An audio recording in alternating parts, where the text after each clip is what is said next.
Bonjour à tous et bienvenue dans Cher TV. Aujourd'hui, j'ai le plaisir d'accueillir sur le plateau Jérémy Lamery, cofondateur de Monkey Taille, du LabRH, mais aussi directeur de la recherche de Job Teaser et auteur du livre Les compétences du XXIe siècle, comment faire la différence, livre que je vous montre ici. Jérémy, bonjour. Bonjour Charlène. Merci d'être avec nous, malgré j'ai cru comprendre quelques microbes qui traînent par ici.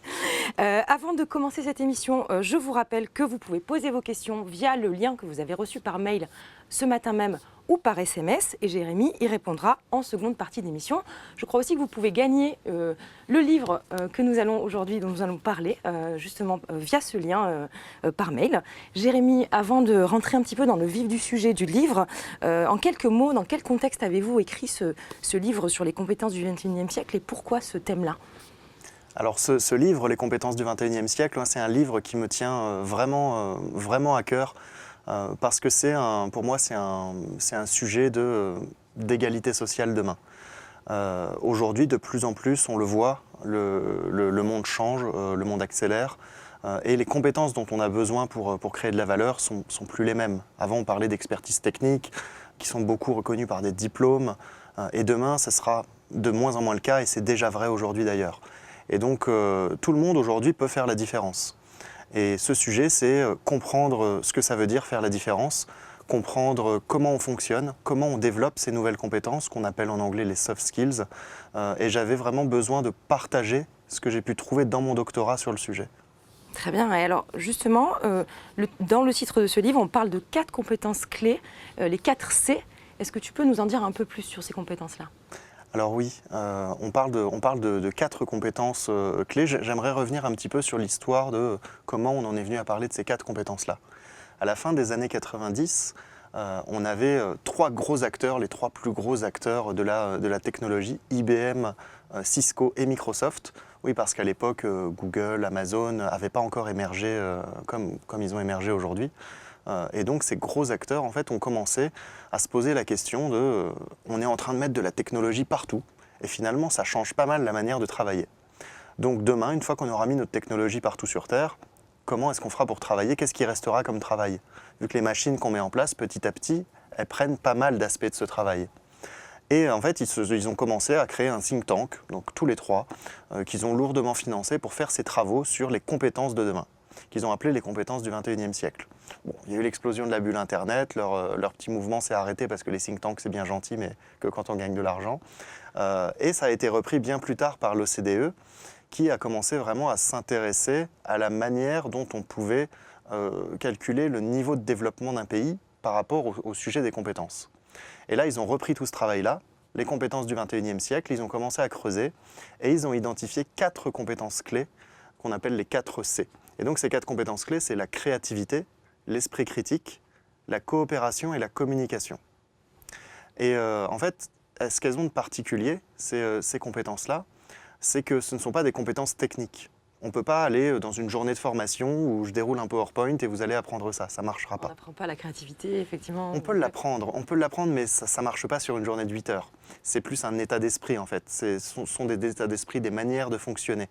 C'est ce qu'on appelle en fait des capacités cognitives, qui relèvent de notre capacité à apprendre, à réfléchir et à interagir. Et c'est ce qui fait la différence beaucoup avec les compétences qu'on a pu connaître avant, qui sont principalement techniques, comme parler anglais, maîtriser le marketing, conduire une voiture. D'accord, donc c'est des compétences qui diffèrent vraiment de celles qu'on attendait finalement jusqu'à présent dans l'entreprise ou même qu'on nous apprenait à l'école ?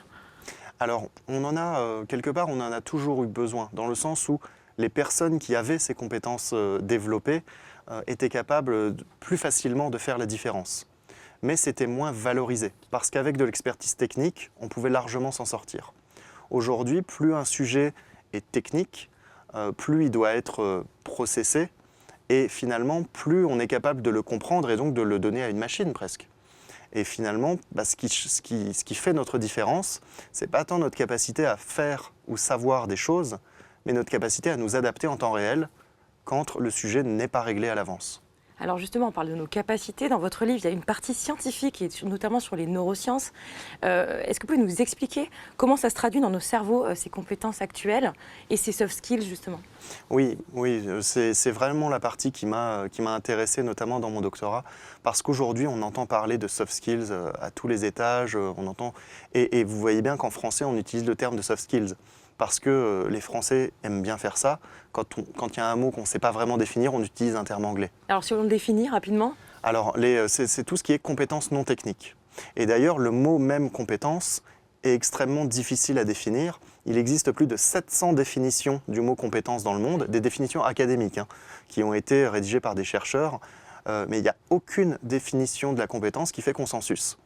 Il n'existe pas une seule définition de la compétence où on se dit oui, la compétence c'est ça. Donc le travail que j'ai commencé à faire avant d'aller creuser dans les neurosciences, c'est déjà ce travail un peu sémantique, un peu biblio, de chercher à comprendre finalement pourquoi est-ce qu'on n'arrivait pas à définir le mot compétence. On arrive à définir à peu près tous les mots. Mais il y a des mots comme ça, notamment en sociologie, qu'on n'arrive pas à définir. L'intelligence, la compétence, la performance, c'est des mots avec lesquels on a beaucoup de mal. Et c'est un peu dommage quand même parce que quand on est RH, intelligence, compétence, performance, c'est des mots qui sont parfois utiles à définir. Et donc le mot compétence, en fait, je l'ai comparé au mot transport. Si je vous demande de me définir un vélo, vous savez me définir un vélo, un cadre avec 2 roues, un guidon, des pédales. Et toute votre vie, chaque fois que vous verrez quelque chose qui ressemble à ça, vous saurez que c'est un vélo. Donc vous saurez reconnaître un vélo très facilement. Un ascenseur, une cabine qui monte, qui descend. Un avion, et ainsi de suite. Donc si je vous donne des moyens de transport, des exemples de moyens de transport, vous savez très bien me les définir. Maintenant, si je vous demande de me définir moyen de transport, que veut dire moyen de transport?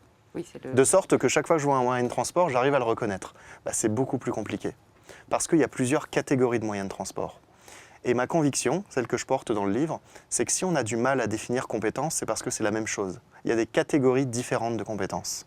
On a les compétences techniques, qui sont celles desquelles on a l'habitude, et il y a d'autres catégories de compétences. Donc ça, j'y reviendrai peut-être un peu après. Les compétences cognitives, j'en ai parlé, comportementales, citoyennes. Et je me suis intéressé à ces différentes catégories, la manière dont elles fonctionnent dans le cerveau, la manière dont elles sont sollicitées. Dans notre cerveau, là, un petit rapide cours d'anatomie du cerveau, mais c'est extrêmement important, la neuroanatomie, parce que finalement, aujourd'hui, on est dans une phase où on parle de s'adapter en permanence, de faire du change management un peu partout, et le seul point commun de tout ça, c'est quand même le cerveau humain. C'est ce qui définit le fonctionnement d'un humain, c'est quand même la manière dont son cerveau est câblé. Et donc, le cerveau, c'est un espèce d'oignon en 3 couches, pour faire très simple. Donc, on a une première petite boule au milieu, qui va se situer juste au-dessus de la colonne vertébrale, qu'on va appeler le cerveau reptilien. Et ce cerveau reptilien, il est responsable de tout ce qu'on ne contrôle pas.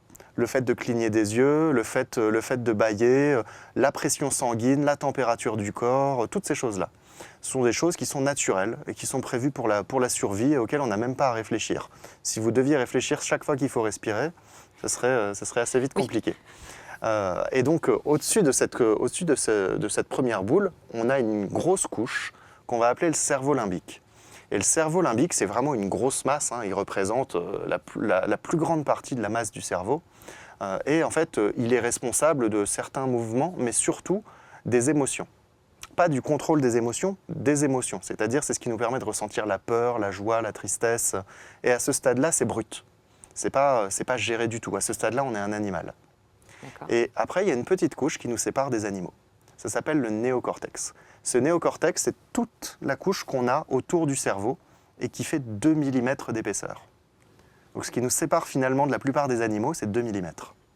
Une petite couche de 2 mm qui est apparue plus récemment dans l'évolution, qui est présente chez la plupart des mammifères. Et dans ce néocortex, là, c'est vraiment la partie qui nous intéresse parce que c'est elle qui va permettre de gérer toutes les grandes fonctions. Donc notamment, par exemple, la mémoire, les habitudes, les réflexes, qui va être située à l'arrière du cerveau, dans la partie qu'on appelle le cortex pariétal.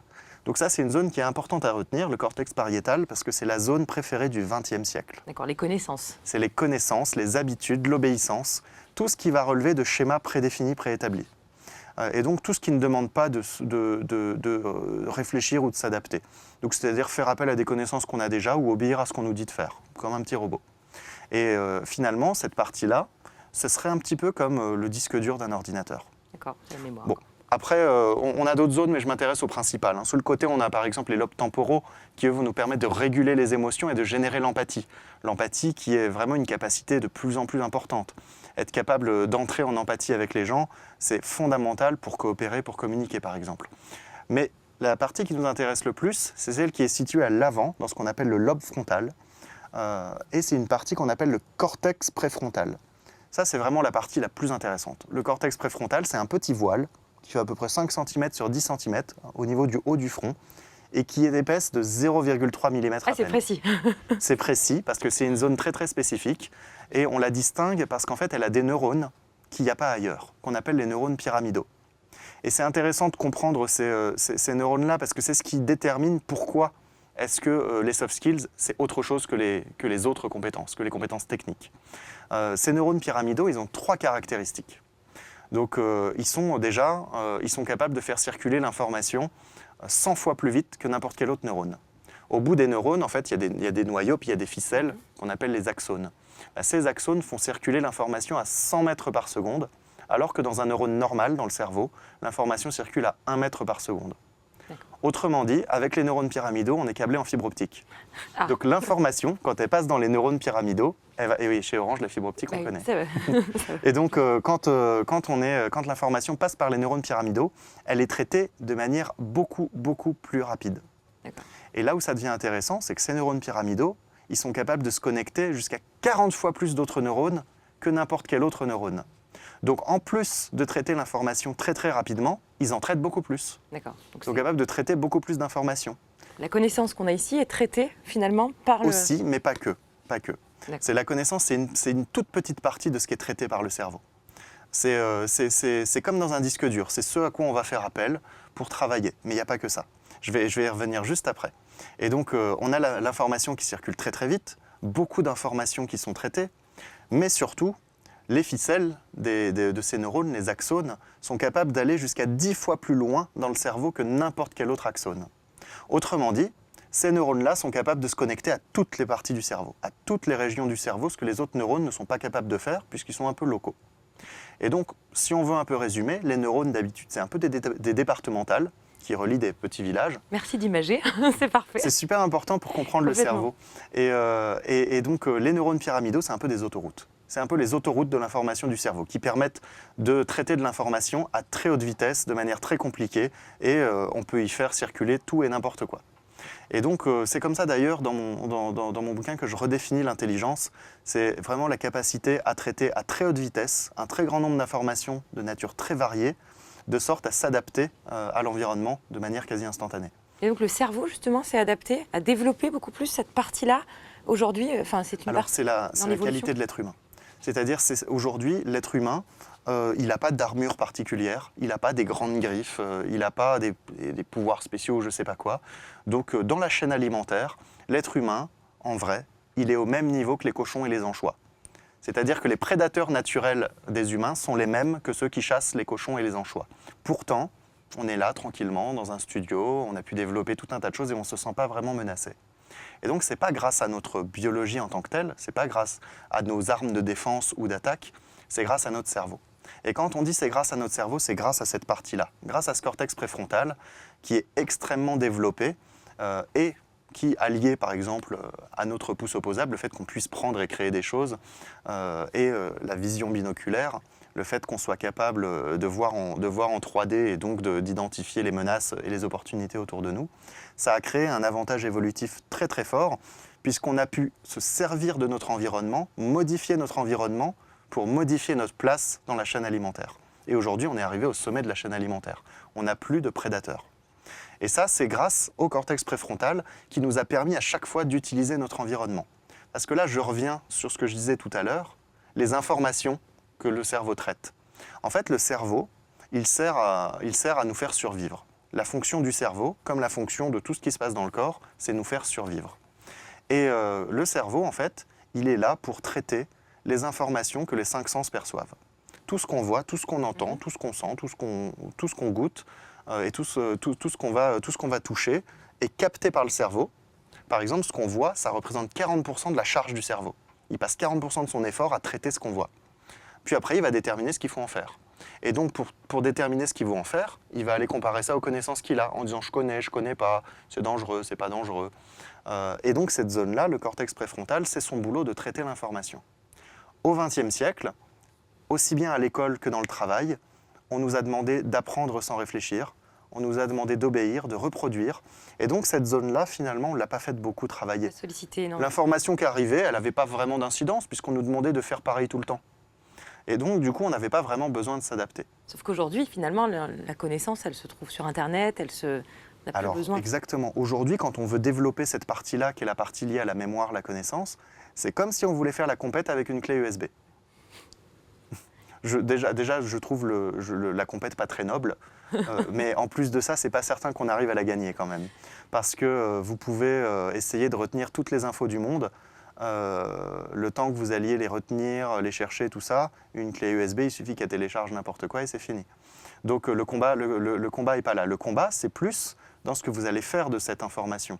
D'ailleurs, dans la chaîne de l'information, on a l'information, tout ce qui peut se trouver, c'est de la donnée, c'est ce qu'on voit, c'est ce qu'on entend, c'est ce qu'on ingère en gros. Et à partir du moment où beaucoup de gens ont la même information et qu'on en tire un peu les mêmes conclusions, ça s'appelle de la connaissance. La connaissance, c'est ce qu'on appelle du savoir partagé. Et après, le savoir, c'est la manière dont on s'approprie soi-même la connaissance. On ne peut pas avoir de savoir si on ne traite pas la connaissance. Autrement dit, ça ne sert à rien aujourd'hui de savoir plein de choses, puisqu'il suffit de le taper sur Google. Ce qui compte, c'est ce qu'on en fait. Et ça, c'est le savoir. C'est ce qu'on est capable de faire de la connaissance. Et donc, c'est pour ça que là où avant, il fallait savoir plein de choses, aujourd'hui, on ne dit plus, mais comment tu t'en sers dans le contexte? Qu'est-ce que tu es capable d'en faire? Comment tu es capable de déformer, détourner, tout ça? Et c'est en ça que les soft skills interviennent aussi pour traiter justement ces informations-là et s'en servir. Exactement. Et les faire se corréler. Exactement. Si on prend par exemple l'exemple des 4 soft skills, la créativité, c'est être capable de générer des idées originales. Et donc générer des idées originales, c'est pas évident comme ça. Je dis, Charlène, trouve-moi une idée. Bah oui, mais bon, par rapport à quoi? C'est quoi le problème à résoudre? Et donc quand on fait ça, le cerveau doit se mettre en marche en gros. Et quand on dit que le cerveau se met en marche, c'est cette partie-là qui se met en marche. Et tout ça, ça va être lié à beaucoup de comportements finalement. Premier comportement, c'est la capacité d'attention. C'est j'ai besoin d'utiliser mon environnement pour pouvoir mettre mon cerveau en marche. Et donc, plus on ouvre grand les yeux, plus on écoute, plus on fait attention, plus on sent, et plus on développe son cortex préfrontal déjà. Rien qu'avec ça, juste en faisant attention, en essayant de faire rentrer plus d'informations.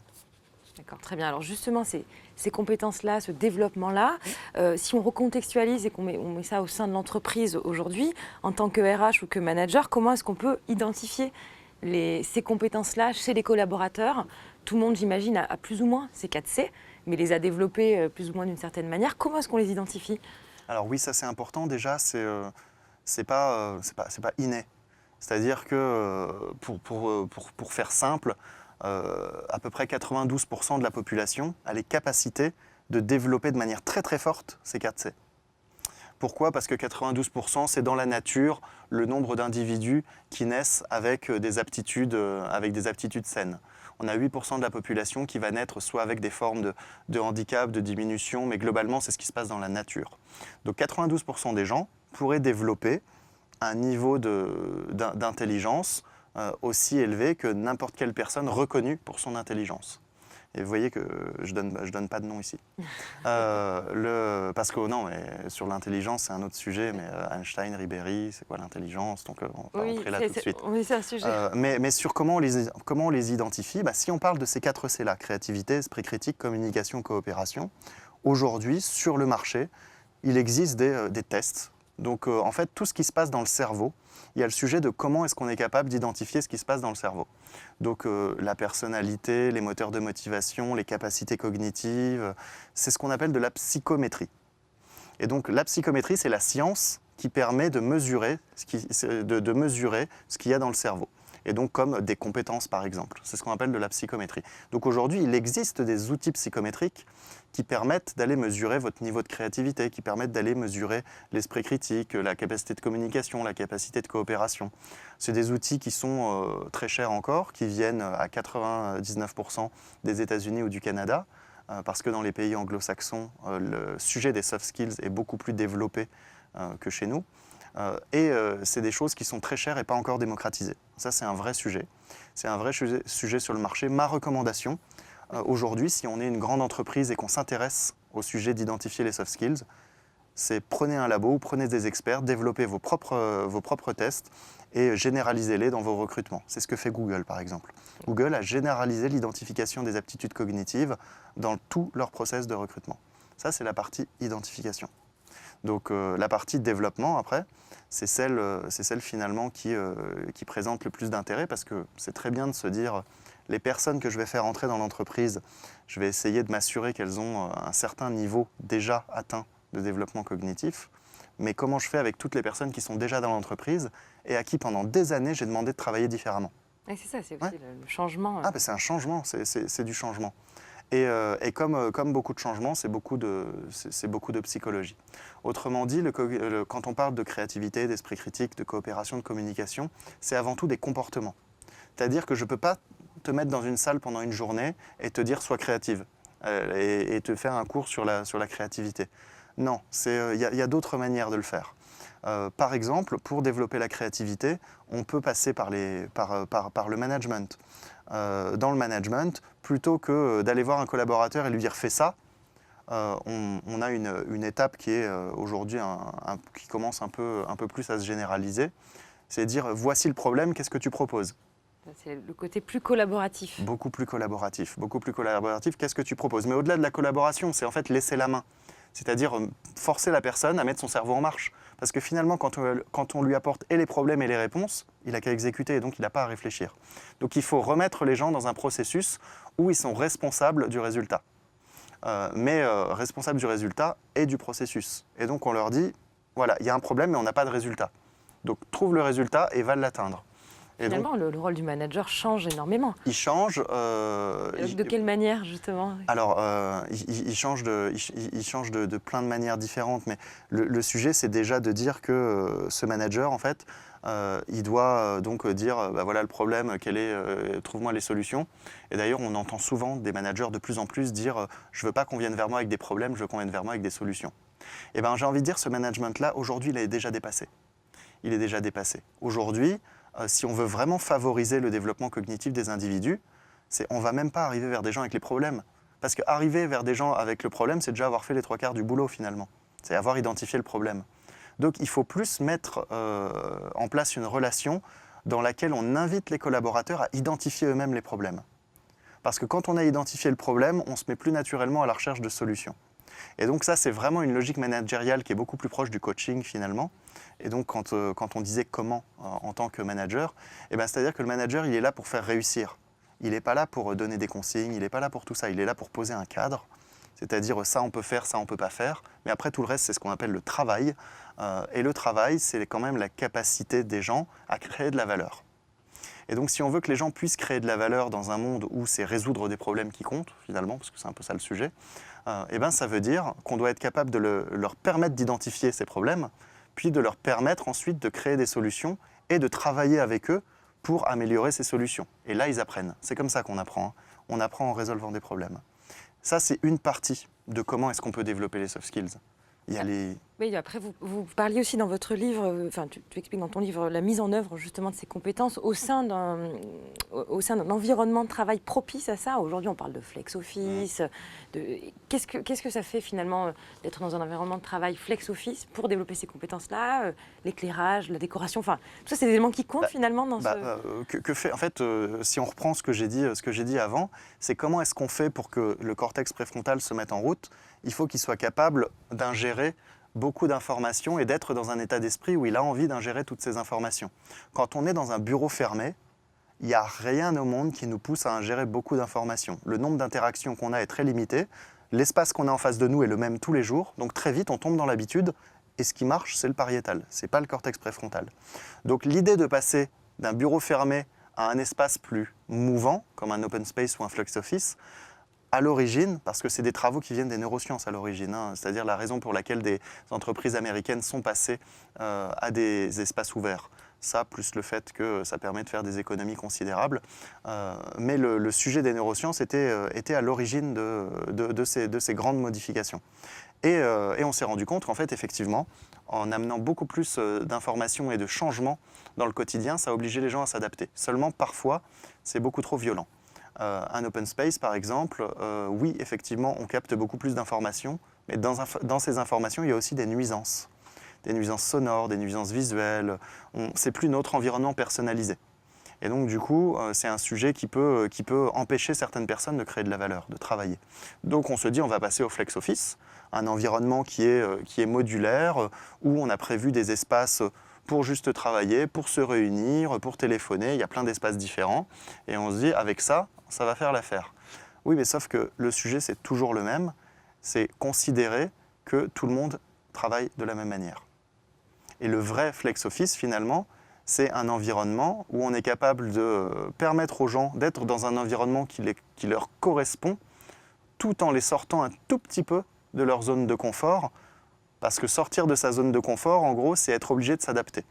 Et donc, il faut pousser les gens à s'adapter un minimum, mais il faut être capable d'individualiser cette démarche.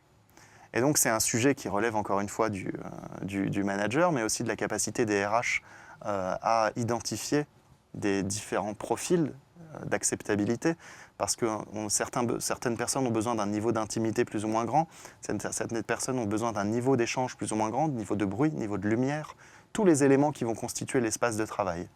Et donc ça, c'est un élément fort, c'est si on veut être capable de développer les aptitudes cognitives des gens, il faut être capable de les mettre dans un environnement qui les stimule, mais pas qui nuit à leur performance. Donc il faut trouver le bon équilibre. Très clair. Alors justement, pour revenir sur le manager, on parle d'un manager qui serait plus aujourd'hui un coach finalement pour ses équipes. Quels sont très concrètement les moyens qu'on peut mettre en place, que peut mettre en place un manager aujourd'hui pour appliquer justement, animer ces nouvelles compétences et les faire se développer? Des exemples en particulier Oui, par exemple aujourd'hui, il y a beaucoup plus il y a pas mal de méthodologies qui arrivent et notamment qui sont issues du développement informatique et qui à l'origine même sont issues de l'industrie, comme par exemple le Lean, donc l'agilité. On parle de l'agilité et aujourd'hui dans l'informatique on parle du développement agile comme quelque chose de nouveau. Mais Toyota, ça fait 50 ans qu'ils sont passés au Lean. Donc le Lean, c'est une manière en fait de s'adapter en permanence, d'adapter le groupe en permanence en fonction des résultats qu'on cherche à atteindre. Et en adaptant le groupe, on est obligé d'adapter les individus. Donc ça, c'est une démarche extrêmement forte pour mettre les gens dans un aspect à la fois réactif et à la fois anticipatif. Donc le processus, c'est-à-dire qu'on a 4 grands domaines si on veut aller améliorer, développer les capacités cognitives. On a les équipements, donc là c'est l'environnement de travail, ça va être les logiciels qu'on utilise. Si un logiciel qui impose beaucoup de reporting systématisé, c'est quelque chose qui ne va pas du tout favoriser l'adaptation par exemple. Pareil, un logiciel qui n'est pas du tout ergonomique, pas du tout intuitif, il va plus se forcer à comprendre comment fonctionne le logiciel qu'à essayer de créer de la valeur avec le logiciel. Donc il y a tout un tas de sujets comme ça. On a parlé des compétences techniques, c'est-à-dire que l'expertise technique est toujours indispensable. Ouais, c'était ma question. Ouais. C'est pas parce qu'on parle de plus en plus de ces soft skills qu'on n'a pas besoin de compétences techniques. On prend l'exemple de ce studio. Les personnes qui sont en train de cadrer, qui vont monter, qui sont en train de faire tout ce travail. On ne peut pas faire venir n'importe qui et leur dire utilisez vos soft skills, vous allez vous adapter. Non, il y a des compétences techniques qui sont nécessaires. Le sujet, ce qu'on va demander aux gens demain, c'est de plus en plus de les acquérir rapidement. Donc en étant capable de s'adapter, on ingère l'information plus rapidement, plus efficacement. C'est ça le sujet, mais on aura toujours besoin d'expertise. Donc il faut que les gens soient très forts sur leurs expertises, parce qu'en étant très forts sur leurs expertises, ils peuvent réfléchir à la manière dont ces connaissances qu'ils ont à gérer, ils en font du savoir. Ça, c'est un sujet qu'on a vu. Après, il y a les process. Et les process, là, c'est ce qu'on disait, par exemple, c'est quelle méthode on utilise. Le Lean, le Design Thinking, par exemple. Justement, finalement, c'est une méthodologie de résolution de problèmes. Et après, il y a la culture. Il y a la culture, il y a la gouvernance. C'est-à-dire, dans la culture, qu'est-ce qui est autorisé, qu'est-ce qui n'est pas autorisé.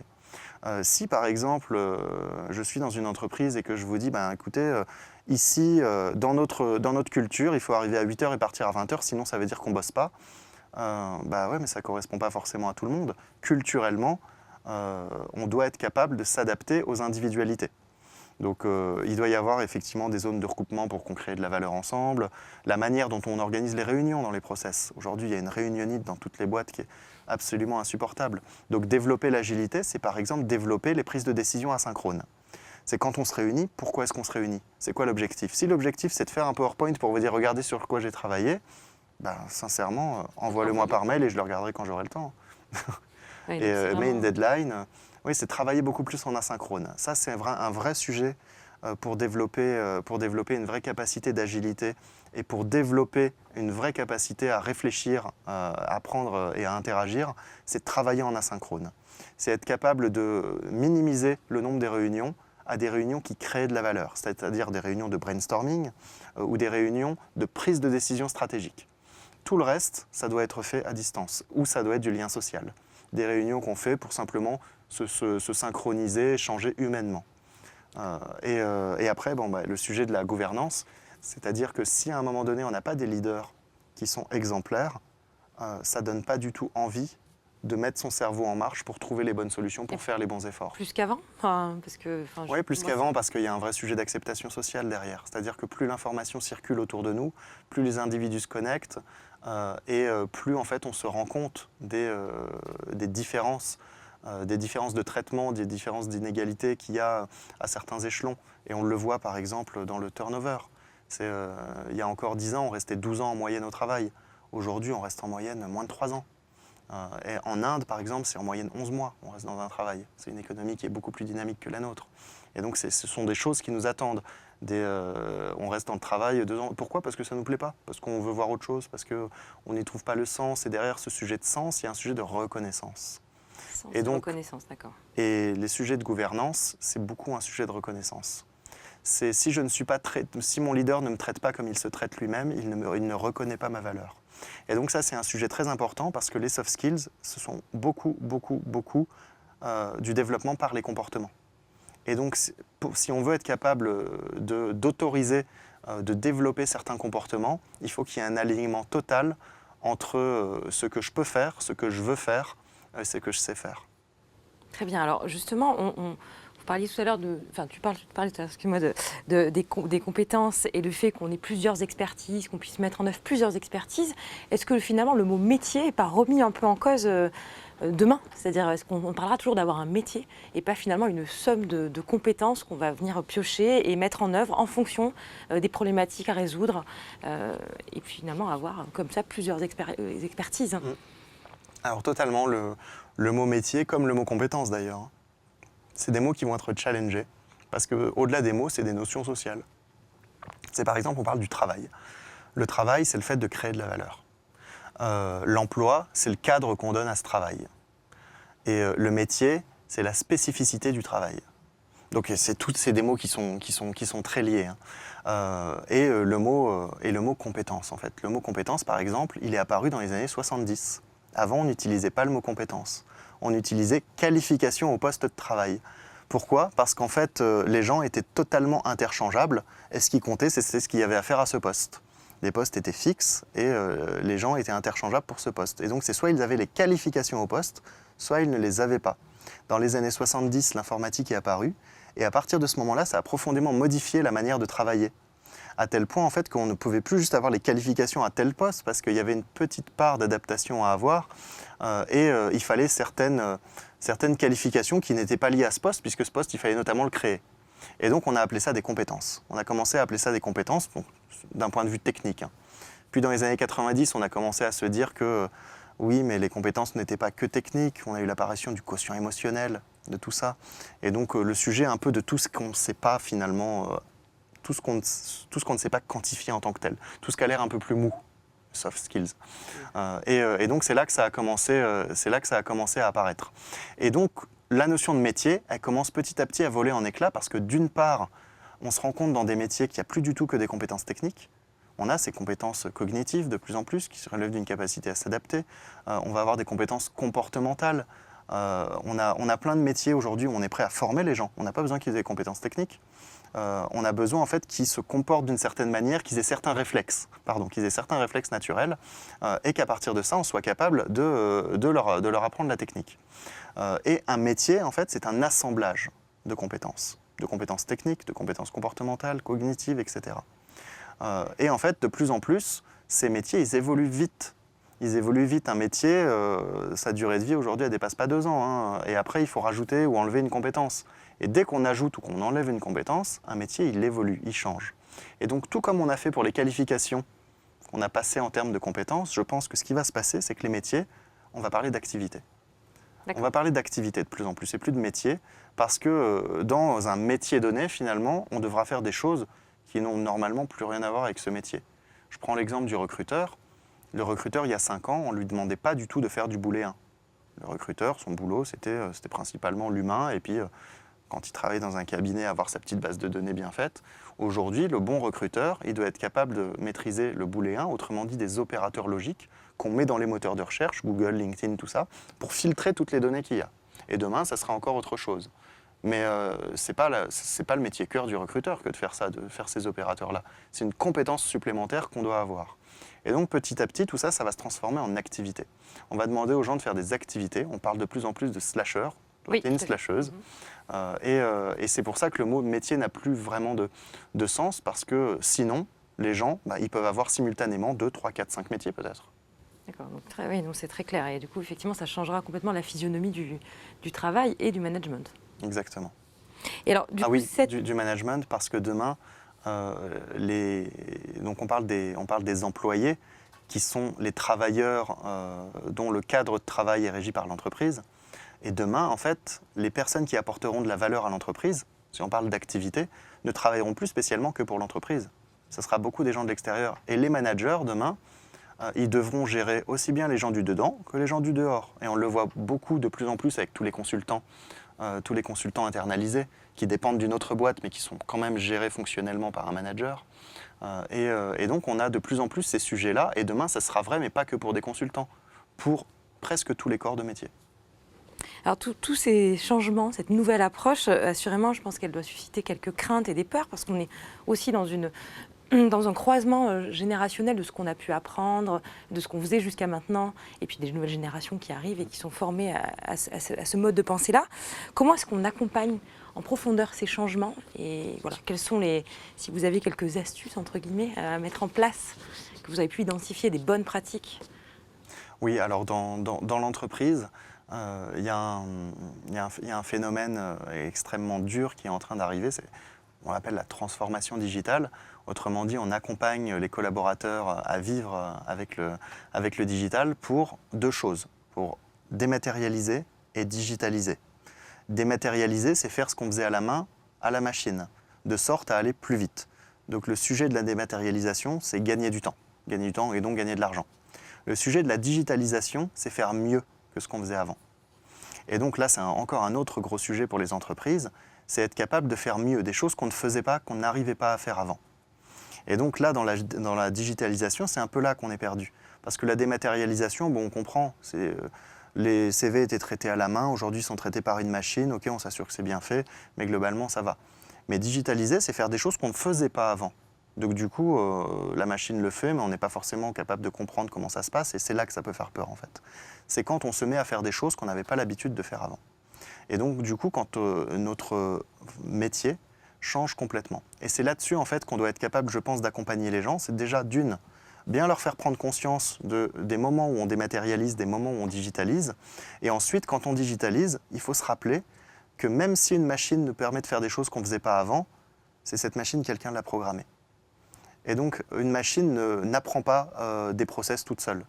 C'est une machine, elle est là pour reproduire des meilleures pratiques. Et donc, je pense que si on veut bien accompagner les gens, c'est déjà leur faire prendre conscience des meilleures pratiques qui sont censées être utilisées par la machine. Je dis censées, parce qu'on sait très bien que ce n'est pas toujours le cas. Mais l'accompagnement passe beaucoup par une vraie pédagogie, une vraie explication de ce qui est en train d'être fait. On doit expliquer ce qui change, comment ça change et ce que ça permet de produire en plus. Et je pense qu'à partir de là, on pourra déjà accompagner beaucoup plus de gens. C'est beaucoup de pédagogie, ça prend du temps, mais de toute manière, dans la période qu'on vit, les outils, c'est 1% du sujet. On pense que tout est lié aux outils. Vous pouvez mettre l'outil que vous voulez, si vous n'accompagnez pas son déploiement, il ne se passera rien. L'outil, c'est 1% du sujet.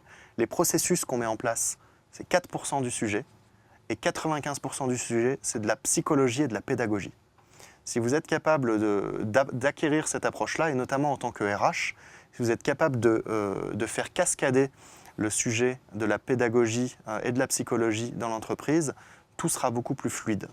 Et si on ne le fait pas, en revanche, c'est des coups à se faire aplatir comme une crêpe. Ah bah non.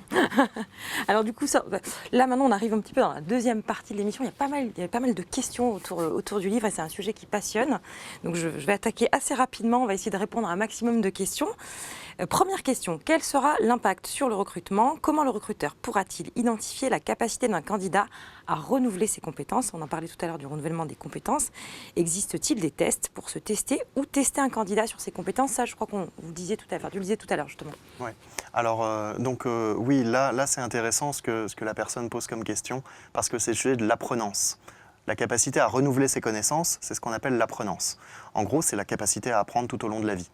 Et donc ça, c'est un vrai sujet, parce que c'est vraiment la chose qui va intéresser dans les années à venir. La capacité des gens à se mettre à jour et à se renouveler. Donc dans cette notion d'apprenance, il y a plusieurs sujets.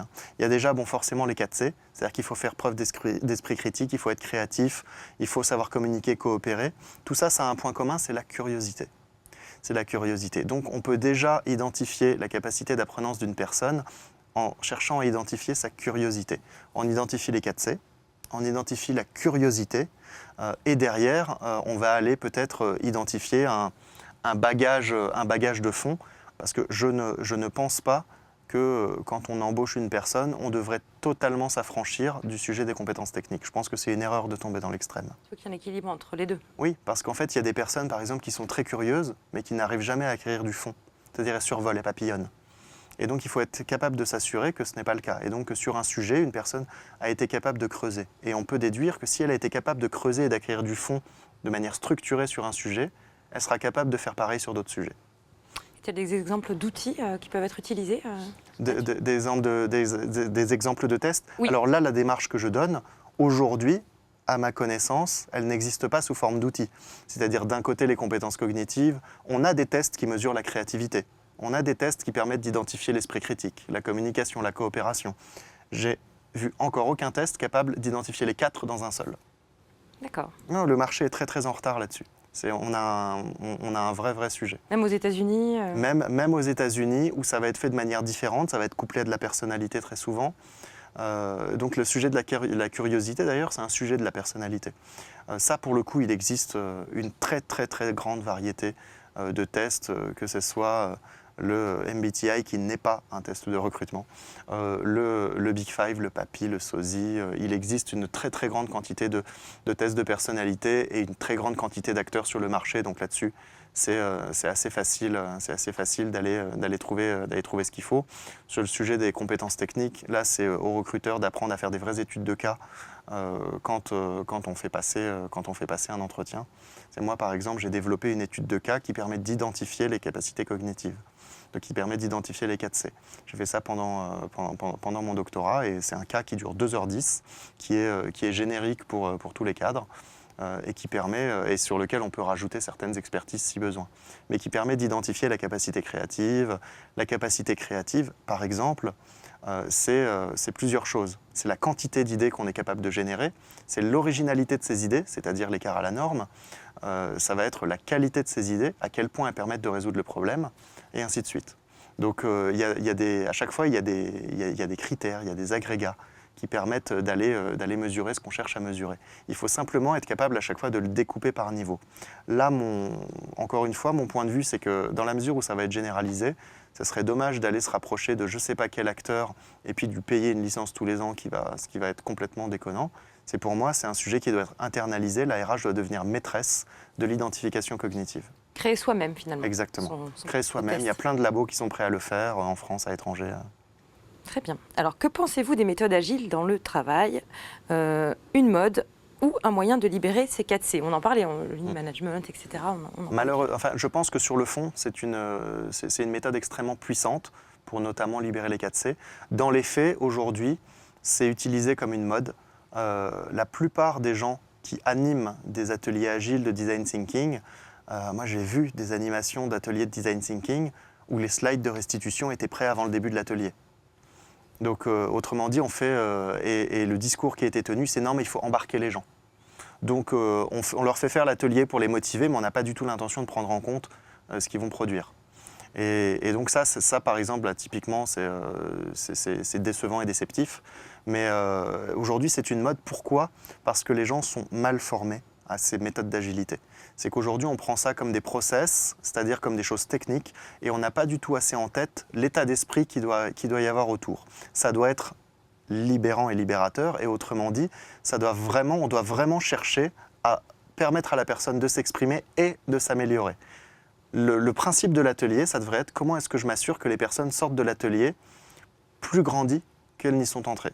Donc c'est pas juste une boîte à outils. C'est pas juste une boîte à outils. Et ça, pour moi, c'est le grand défaut des RH notamment ces dernières années avec les changements. C'est que moi, j'ai beaucoup de RH qui viennent me voir et qui me demandent des boîtes à outils. Ils ne cherchent pas à comprendre le sujet, c'est-à-dire oui, en gros, ça change, c'est bien, mais comment je fais ? Comment j'identifie ? Comment je développe ? Et ils veulent des boîtes à outils. Ils disent non, mais les concepts, c'est bien, mais nous, on est dans le concret. Et c'est vrai, c'est-à-dire qu'il y a une pression du terrain. Il faut que ça avance. Mais à un moment donné, si la fonction RH ne s'approprie pas le fond de ces sujets-là, ça deviendra des modes et ça sera mal fait. Mal appliqué, mal fait. Mal appliqué, mal fait, et donc un résultat moindre.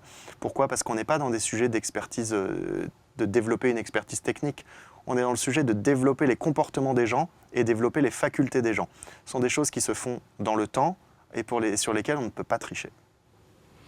Alors, ne faut-il pas développer ces 4 C dès le plus jeune âge et adapter les programmes scolaires et notre système scolaire ? Quelle serait l'école idéale ? Ça, c'est une chouette question, parce que c'est la genèse de tout ça. Oui. Alors, et d'ailleurs, il y a beaucoup de gens qui pensent qu'à l'âge adulte, le cerveau est moins plastique que quand on est un enfant. Autrement dit, qu'on est moins capable d'apprendre à l'âge adulte. Il faut savoir que c'est totalement faux. On peut apprendre de la même manière ? Oui.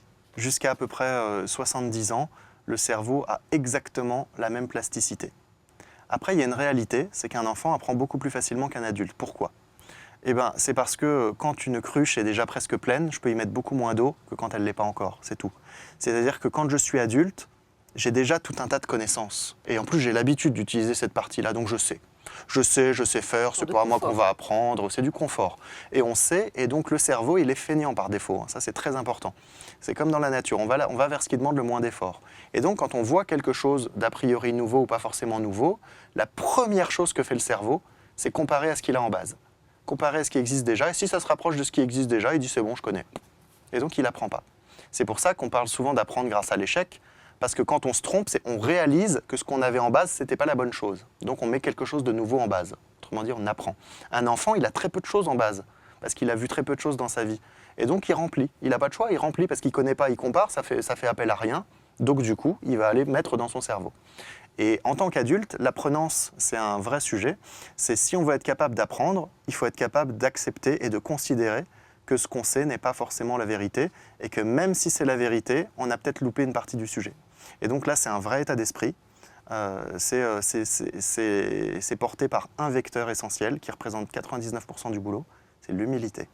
Mais pas juste l'humilité de je ne suis pas arrogant, non. C'est l'humilité vis-à-vis de soi-même, de considérer que même quand on sait, on ne sait pas assez. Il faut toujours savoir plus, et c'est aussi lié à la curiosité, j'imagine. Ouais, mais plus ou mieux. Ou mieux. Ouais, mieux, c'est vraiment le sujet du mieux. Alors, au-delà des 4 compétences, alors oui, peut-être juste avant de poser cette question-là pour l'école, justement, est-ce que l'école, l'école idéale. c'est ce deuxième volet, comment l'école finalement s'adapte à ça aujourd'hui ? Est-ce qu'elle est vraiment adaptée, l'école ? L'école publique, non, elle n'est pas adaptée aujourd'hui. Il y a beaucoup d'efforts qui sont faits. Là, je prends l'exemple de la France, parce que je connais beaucoup moins bien les autres pays. Je connais des pays de référence, comme par exemple Singapour, Hong Kong de plus en plus, mais il y a beaucoup de choses à redire sur Hong Kong, et la Finlande. Le modèle éducatif finlandais, par exemple, est un modèle qui a été complètement reconstruit dans les années 60 et 70 parce qu'il n'était pas du tout assez égalitaire. Et aujourd'hui, c'est le meilleur système éducatif au monde. Autrement dit, c'est celui qui permet, sur un test qu'on appelle le PISA, qui permet, donc développé par l'OCDE et qui permet d'étudier le niveau de connaissance des bacheliers dans l'ensemble des pays de l'OCDE, la Finlande est systématiquement dans le haut du classement. Donc elle n'est pas forcément toujours première, parce qu'il y a les sujets maths, machin, tout ça, il y a tout un tas de matières. Mais grosso modo, elle est dans le très haut du classement. Ils ont 2 fois moins d'heures de cours que nous. Les profs sont mieux payés. Il n'y a aucun devoir à la maison. Jusqu'à l'âge de, je crois que c'est 7 ans ou 8 ans, il n'y a pas de notes. Et ensuite, après, la plupart du temps, ce n'est pas forcément des notes. C'est plus des acquis, non acquis, maîtrisés, pas maîtrisés. et les élèves ne sont pas classés entre eux. Donc c'est un système très très différent. Donc une école idéale, pour répondre à la question, déjà c'est une école où on ne met pas les élèves en compétition entre eux. Parce que la coopération n'est pas très susceptible de se développer dans un système de compétition. Donc ça c'est un premier sujet. Après il y a vraiment le sujet de comment est-ce qu'on travaille le rapport prof-élève. Tant que le prof sera le sachant, on ne pourra pas mettre les élèves dans une disposition d'apprenance. On les mettra dans une disposition d'apprentissage, autrement dit, ils ingèrent des trucs. L'apprenance, c'est vraiment la capacité à se modifier en permanence. Et pour ça, il faut être capable d'avoir un prof qui n'est pas un sachant, mais qui est un interlocuteur qui nous challenge. Et donc, le fait d'avoir un prof qui a son bouquin du prof qui dit, et quand l'élève lui dit pourquoi monsieur, écoutez, c'est comme ça, ça marche pas. Oui, c'est finalement comme le manager qui devient coach Exactement, et qui va challenger. L'apprenance, ça marche pareil qu'on soit enfant ou adulte. Et donc, il y a des modèles aujourd'hui, comme les modèles Montessori, qui ont fait leurs preuves sur la capacité à développer ce type d'aptitudes et de compétences. En revanche, aujourd'hui, c'est des modèles quand même qui sont restrictifs parce que non subventionnés, et puis autour desquels il y a beaucoup peut-être de dogmes parfois. Donc, je parle de la méthodologie là, et pas de l'école Montessori en elle-même. La méthodologie est beaucoup plus favorable au développement des 4C que la méthodologie actuelle du secteur public, même si l'éducation nationale est en train de faire beaucoup pour essayer d'avancer sur ces modèles-là. Par exemple, l'éducation nationale commence à s'intéresser très sérieusement au développement de la créativité à l'école primaire. Alors donc c'est affaire à suivre, mais c'est affaire à suivre, mais l'éducation nationale, c'est le deuxième employeur au monde derrière l'Armée rouge. Donc 2 millions de salariés. Faire évoluer une entreprise de 2 millions de salariés, c'est pas rien. Ouais, c'est pas rien. Alors au-delà des 4 compétences développées dans votre ouvrage, quid de l'intelligence émotionnelle ? L'intelligence émotionnelle, j'en ai un peu parlé tout à l'heure. C'est un sujet avec lequel je ne suis pas du tout en phase. C'est-à-dire que effectivement, elle existe, mais l'intelligence émotionnelle fait rapport au QE, par exemple, et fait rapport à l'intelligence. Et il n'existe pas une intelligence émotionnelle et une intelligence rationnelle. Non, ça ne marche pas comme ça. Notre cerveau n'est pas coupé en deux. Non, ça c'est tout un tas de légendes urbaines. Donc pourquoi est-ce que je ne suis pas du tout favorable au concept d'intelligence émotionnelle et de quotient émotionnel ? C'est parce que ça a été développé dans les années 90 comme un lot de consolation pour ceux qui n'avaient pas un gros QI. Voilà, il faut le dire. C'est un monsieur qui s'appelle Daniel Goleman qui a popularisé la notion d'intelligence émotionnelle et de quotient émotionnel, un sujet qui avait été travaillé par quelques experts fin des années 80. Et après un siècle où le QI avait régné en maître. Le QI qui était l'intelligence froide, très rationnelle, la vitesse à laquelle on percute, et on se rendait compte en fait que ça ne faisait pas tout. Et donc on s'est dit, voilà, le rationnel c'est bien, mais il n'y a pas que ça. Il y a une capacité d'empathie, une capacité à s'adapter aux gens, et ça finalement, ça assure plus le succès. Et donc en fait ce qui s'est passé, c'est qu'on a construit un ensemble qu'on a appelé l'intelligence émotionnelle et le quotient émotionnel, mais on l'a construit en opposition à quelque chose qui était déjà biaisé, le QI, et on a fait le QE. Et donc on a construit, en référence à quelque chose de biaisé, quelque chose qui du coup est aussi biaisé. Certains éléments qu'il y a dans l'intelligence émotionnelle sont profondément vrais et extrêmement pertinents, c'est juste la manière dont ils sont groupés qui n'est pas cohérente. Oui, c'était peut-être la genèse effectivement de tout ce qui était cognitif derrière et tout ce qu'on peut voir et dont vous parlez très bien. Ouais, le sujet traité de cette manière, moi il me dérange beaucoup parce qu'il est très incomplet et très démago. C'est super démago l'intelligence émotionnelle. Donc si j'ai quelques minutes pour expliquer peut-être la manière dont je vois les choses, l'alternative proposée, c'est de se dire en fait que la base de tout, ce sont ces 4C. Ces capacités cognitives, autrement dit la capacité de notre cerveau à nous adapter. Après, on ne la gère pas tous de la même manière. On a des sensibilités différentes. Et donc ces sensibilités différentes, il y a un monsieur qui s'appelle Howard Gardner qui parle d'intelligence multiple. Et pour moi, il devrait parler plutôt de sensibilité. Donc ces intelligences multiples, il en a listé 9. Et pour moi, ça permet très bien de resituer dans un contexte beaucoup plus exhaustif le sujet de l'intelligence émotionnelle. Et donc on a la capacité de base, autrement dit, c'est quelle que soit notre sensibilité, vous pouvez être extrêmement empathique, ce que vous voulez, si vous n'êtes pas capable de le faire de manière extrêmement rapide, intuitive, complexe, ça ne vous servira à rien. Si c'est 2 mois après que vous vous rendez compte que cette personne était triste, oui, mais donc l'intelligence, c'est toujours un sujet de ça va vite.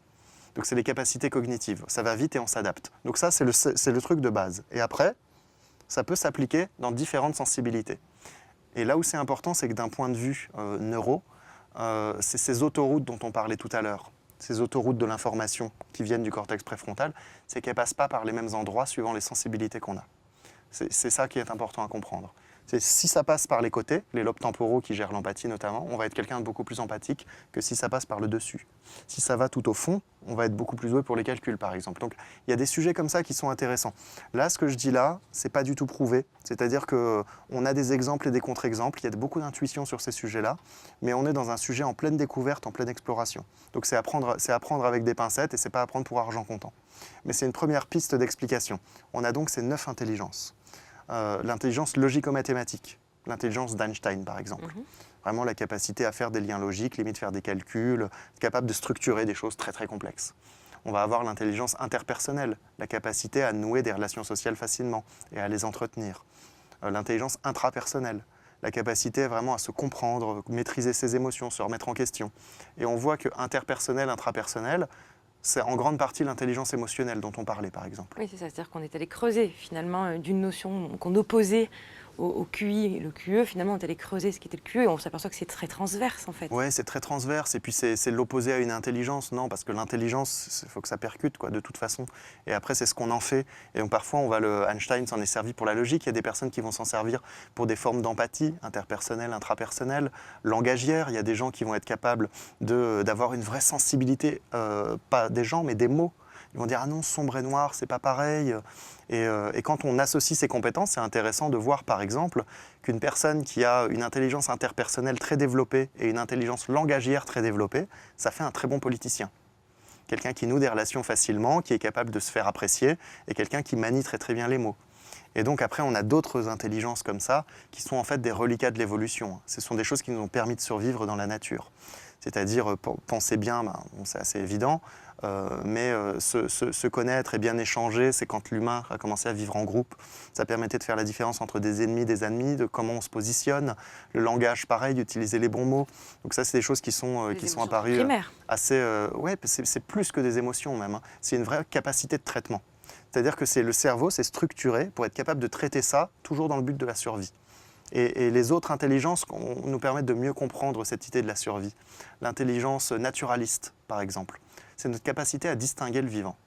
Vous voyez 2 champignons, et pour vous, c'est les 2 mêmes. Et puis là, il y a votre ami qui vous dit « Ah non, non, regarde, celui-là, il a des petites stries, il est très différent. » Et pour vous, c'est 2 champignons. Et donc, il y a des gens qui voient les 2 petits chats avec celui qui a la petite patte un peu différente. Donc, il y a des gens qui ont une sensibilité naturelle au vivant. Et ça, en fait, dans la nature, il y a plus de 300 000 ans, par exemple, c'était indispensable d'avoir ça pour être capable de faire la différence entre un petit chat mignon et un prédateur qui allait vous bouffer. L'intelligence auditive, pareil, qu'on appelle l'intelligence musicale, faire la différence entre un bruit dangereux ou pas. Aujourd'hui, cette intelligence-là, elle va être utilisée chez les musiciens. Donc, il y a plusieurs intelligences comme ça, spatiale, capacité à être capable de distinguer le mouvement et les objets dans l'espace. C'est l'intelligence de Franck Ribéry, par exemple. Spatiale et kinesthésique, la capacité à manier son corps dans l'espace. C'est l'intelligence des joueurs professionnels de football, de la plupart des sportifs professionnels, des grands danseurs. Mais sinon, c'est assez peu valorisé. Vous allez avoir l'intelligence, après, qu'on appelle existentialiste, qui va être la capacité à se poser des questions sur tout ce qui nous dépasse, l'infiniment petit, l'infiniment grand. Et on voit qu'Einstein, c'était un couple de l'intelligence logico-mathématique et de l'intelligence existentialiste. Donc vous avez toutes ces intelligences qui sont faites des sensibilités, autrement dit la manière dont on utilise notre intelligence. Et c'est comme ça qu'on peut répondre à la question entre Franck Ribéry et Albert Einstein, qui est le plus intelligent? Eh bien, en fait, ça dépend pourquoi. Ça dépend s'il faut faire une équation ou marquer un but. Mais ce qu'il faut comprendre, c'est que les capacités de base, les capacités cognitives de Franck Ribéry sont probablement beaucoup plus élevées que celles d'Albert Einstein. Parce que Franck Ribéry, en 3 secondes, il est capable de calculer la vitesse, la trajectoire, le point d'atterrissage du ballon avec l'effet, la force du vent, la position de son corps, la force à donner, l'angle, la trajectoire du gardien, l'endroit où il doit envoyer le ballon, tout ça en 3 secondes. Et donc, il n'y a pas des calculs qui se font dans sa tête, c'est naturel. Mais le cerveau, lui, est obligé de les faire, tous ces calculs, pour savoir comment se placer, comment bien faire les choses. Et donc, en fait, s'il avait eu une intelligence logico-mathématique, il aurait fait ces calculs. En ayant une intelligence qui est plus kinesthésique et spatiale, il est vie.